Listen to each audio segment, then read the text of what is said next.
Hello friends, कैसे हैं आप सब। उम्मीद करते हैं आप सब अच्छे होंगे। आज हम लोग लेबर वेलफेयर श्रम कल्याण कानून से रिलेटेड कुछ ऑब्जेक्टिव क्वेश्चन आपके साथ डिस्कस करेंगे। तो पहला क्वेश्चन दिया गया है, पहला कारखाना अधिनियम अधिनियमित किया गया था। ऑप्शंस हैं 1881, 1895, 1897, 1885। तो ऑप्शन नंबर ए सही होगा। पहला कारखाना अधिनियम 1881 में अधिनियमित किया गया था।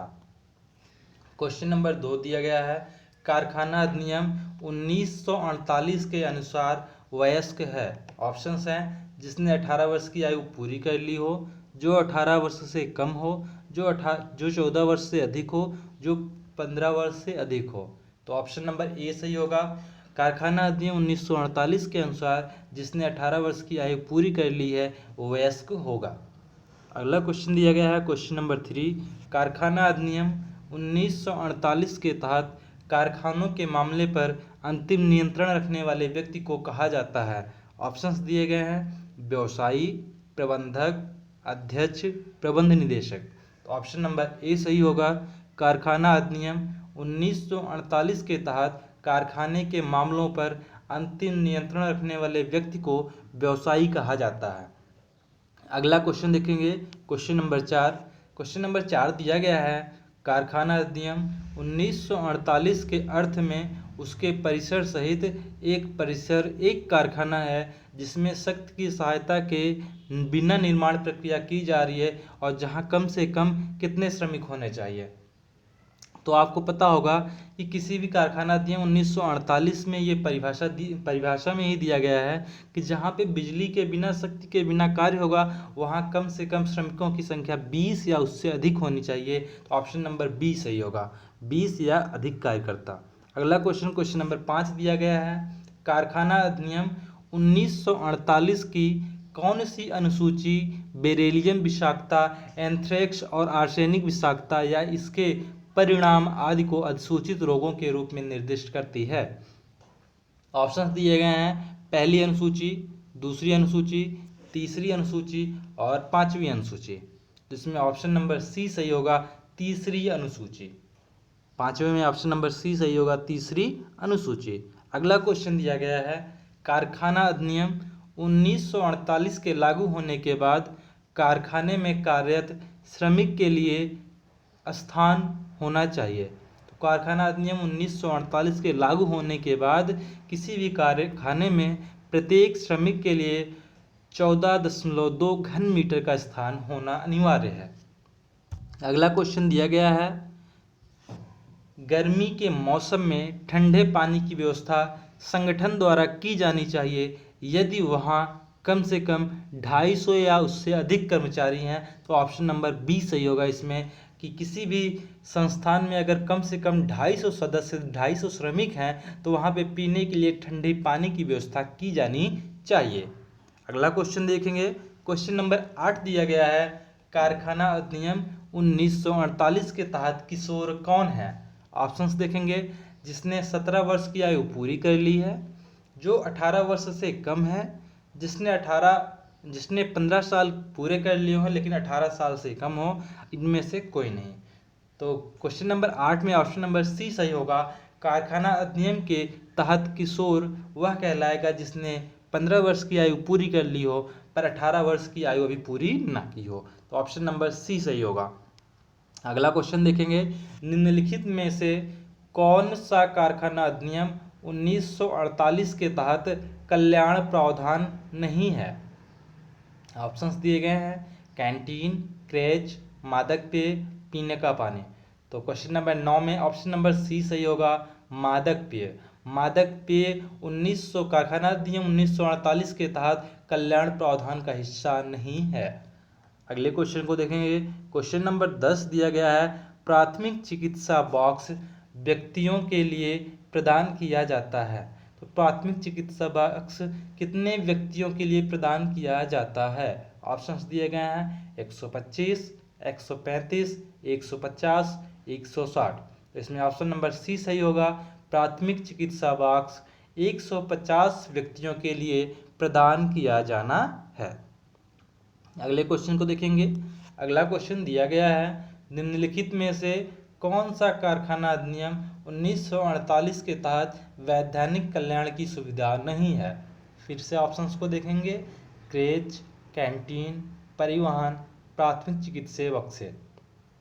इसमें ऑप्शन नंबर सी सही होगा, परिवहन।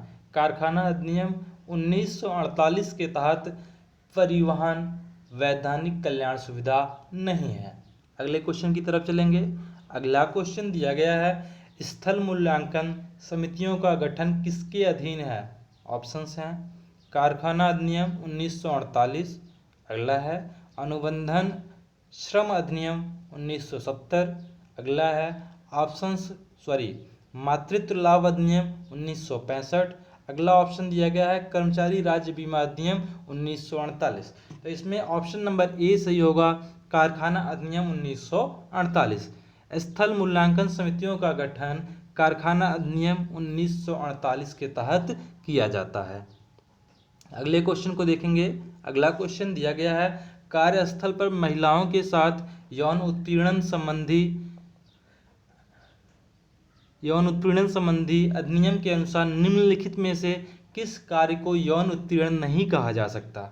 ऑप्शंस दिए गए हैं, यौन संबंध बनाने की मांग या अनुरोध करना, अगला है यौन संबंधी टिप्पणी, अगला ऑप्शन दिया गया है खराब शारीरिक संपर्क, ऑप्शन नंबर डी दिया गया है ऑफिस के केबिन में बैठक।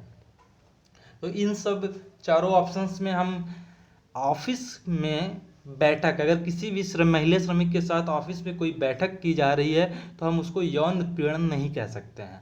अगला दिया गया है क्वेश्चन नंबर 14, कारखाना अधिनियम 1948 के तहत काम के घंटे प्रतिदिन 8 और प्रति सप्ताह 48 घंटे, ये जो मिनिमम एक दिन में 8 घंटे और एक सप्ताह में 48 घंटे कार्य करना होता है, इसके बीच को आप अंतराल नहीं कर सकते। तो इसमें ऑप्शन नंबर डी सही है कि 8 घंटे और 48 सप्ताह के बीच, 48 घंटे प्रति सप्ताह के बीच आराम अंतराल अवधि शामिल ना करें। इसमें सिर्फ और सिर्फ 8 घंटे और प्रति सप्ताह 48 घंटे व्यक्तियों को या फिर श्रमिकों को श्रम करना होता है, इसमें अंतराल को शामिल ना करें, आराम अंतराल को शामिल ना करें। अगला क्वेश्चन दिया गया है, कारखाना अधिनियम के संबंध में निम्नलिखित में से कौन सा कथन सत्य नहीं है? ऑप्शंस हैं कैंटीन के प्रबंधन के लिए एक प्रबंधन समिति के गठन से संबंधित अधिनियम में एक प्रावधान है, बिल्कुल सही है। सुरक्षा समिति की स्थापना के संबंध में अधिनियम में प्रावधान है, ये भी सत्य है। अगला ऑप्शन दिया गया है, अधिनियम के कल्याण समिति की स्थापना से संबंधित प्रावधान नहीं है, ये भी सत्य है। अगला ऑप्शन दिया गया है, अधिनियम में एक शिकायत समिति की स्थापना से संबंधित प्रावधान है, ये सत्य नहीं है। तो इसमें ऑप्शन नंबर डी सही होगा, कारखाना अधिनियम में एक शिकायत समिति की स्थापना से संबंधित कोई प्रावधान नहीं है। अगला क्वेश्चन दिया गया है, निम्नलिखित में से किस प्राधिकरण के पास फैक्ट्री अधिनियम के तहत कारखाने में काम करने के लिए फिटनेस प्रमाण पत्र के रूप में निर्धारित करने की शक्ति है? ऑप्शंस दिए गए हैं प्रमाणित सर्जन, अगला ऑप्शन कारखाने के मालिक या अधिभोगी, अगला ऑप्शन राज्य के कारखानों के मुख्य निरीक्षक, अगला ऑप्शन राज्य सरकार। इसमें ऑप्शन नंबर डी सही होगा, राज्य सरकार के पास फैक्ट्री अधिनियम के तहत कारखाने में काम करने के लिए फिटनेस के प्रमाण पत्र के रूप में निर्धारित करने की शक्ति है। ऑप्शन नंबर डी सही होगा, राज्य सरकार। अगला क्वेश्चन देखेंगे, कारखाना अधिनियम के तहत श्रमिक की परिभाषा का कौन सा भाग अधूरा है? ऑप्शन दिए गए हैं, सीधे या किसी एजेंसी द्वारा या उसके माध्यम से नियोजित व्यक्ति, अगला प्रमुख नियोक्ता को ज्ञान के साथ या बिना, अगला पारिश्रमिक के लिए, अगला निर्माण प्रक्रिया में। तो इसमें श्रमिक की परिभाषा का भाग अधूरा कौन सा है? ऑप्शन नंबर सी सही होगा, पारिश्रमिक के लिए। कारखाना अधिनियम में पारिश्रमिक के लिए श्रमिक की परिभाषा का भाग अधूरा है। क्वेश्चन नंबर 18 को देखेंगे, एम्बुलेंस कक्ष प्रदान किया जाएगा। ऑप्शंस दिए गए हैं, 30 महिला कर्मचारी मातृत्व लाभ अधिनियम 1965 के तहत कार्यरत हैं, अगला क्रेच फैक्ट्री अधिनियम 1948 के तहत प्रदान किया जाता है। फैक्ट्री अधिनियम 1948 के तहत कारखाने में 500 श्रमिक कार्यरत हैं। अगला ऑप्शन है श्रमिकों का मुआवजा अधिनियम 1923 कारखाने पर लागू होता है। तो एम्बुलेंस कक्ष कब प्रदान किया जाता है? तो इसमें ऑप्शन नंबर सी सही है। फैक्ट्री अधिनियम 1948 के तहत किसी भी कारखाने में कम से कम 500 श्रमिक कार्य कर रहे हों तो वहाँ पे एम्बुलेंस कक्ष प्रदान किया जाएगा। अगला क्वेश्चन देखेंगे।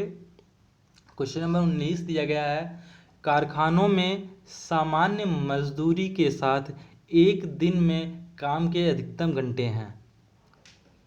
ऑप्शंस दिए हैं 11 घंटे, 10 घंटे, 9 घंटे, 8 घंटे। तो कारखानों में सामान्य मजदूरी के साथ एक दिन में काम के अधिकतम घंटे हैं 9। किसी भी कंपनी में अगर आप काम कर रहे हैं, किसी भी कारखाने में काम कर रहे हैं, तो सामान्य मजदूरी के साथ एक दिन में काम के अधिकतम घंटे कितने होंगे? 9 होंगे। ऑप्शन नंबर सी सही होगा। अगला क्वेश्चन दिया गया है, फैक्ट्री अधिनियम किस वर्ष लागू हुआ? फैक्ट्री अधिनियम किस वर्ष लागू हुआ? ऑप्शन दिया गया है 23 सितंबर 1948, 1 अप्रैल 1949, 4 अप्रैल 1949, 12 सितंबर 1948। फैक्ट्री अधिनियम को हम कारखाना अधिनियम कहते हैं। तो फैक्ट्री अधिनियम लागू हुआ था, ऑप्शन नंबर बी सही है, 1 अप्रैल 1949 को। फैक्ट्री अधिनियम कब लागू हुआ? फैक्ट्री अधिनियम 1 अप्रैल 1949 को लागू हुआ। अगला क्वेश्चन दिया गया है, किसी कारखाने के परिसर का अधिभोगी मुख्य निरीक्षक को अधिभोग की सूचना कितने दिन पहले देता है? ऑप्शन दिए गए हैं 15 दिन, 20 दिन, 10 दिन, 50 दिन। तो इसमें ऑप्शन नंबर ए सही होगा, 15 दिन। किसी भी कारखाने के परिसर का अधिभोगी मुख्य निरीक्षक को 15 दिन पहले सूचना देता है। अगला क्वेश्चन दिया गया है, क्वेश्चन नंबर 22, कारखाना अधिनियम के अनुसार कितने वर्षों के बाद कारखाने के परिसर को रंगा और पुनर्निर्मित किया जाना चाहिए? ऑप्शंस दिए गए हैं 5 वर्ष, 2 वर्ष, 10 वर्ष या फिर प्रत्येक वर्ष या फिर वार्षिक रूप से। तो इसमें ऑप्शन नंबर ए सही होगा, 5 वर्ष। कारखाना अधिनियम के अनुसार 5 वर्ष के बाद कारखाने के परिसर को रंगा और पुनर्निर्मित किया जाना चाहिए। ऑप्शन नंबर ए सही होगा, 5 वर्ष। अगला क्वेश्चन दिया गया है, निम्नलिखित में से किस रोग का उल्लेख कारखाना अधिनियम की धारा 89 में नहीं है? 4 रोगों का नाम दिया गया है। ऑप्शन नंबर ए दिया गया है एंथ्रेक्स, अगला दिया है एस्बेस्टस, अगला दिया गया है फास्फोरस और अगला ऑप्शन है निमोनिया। तो कारखाना अधिनियम की धारा 89 में निमोनिया का कोई उल्लेख नहीं किया गया है। अगला क्वेश्चन दिया गया है, फैक्ट्री अधिनियम की धारा 2 के अनुसार वयस्क किसे कहा जाएगा? ऑप्शंस दिए गए हैं, एक व्यक्ति जिसने 21 वर्ष की आयु पूरी कर ली है, एक व्यक्ति जिसने 19 वर्ष से कम आयु हो, एक व्यक्ति जिसने 14 वर्ष की आयु पूरी कर ली हो, एक व्यक्ति जिसने 18 वर्ष की आयु पूरी कर ली हो।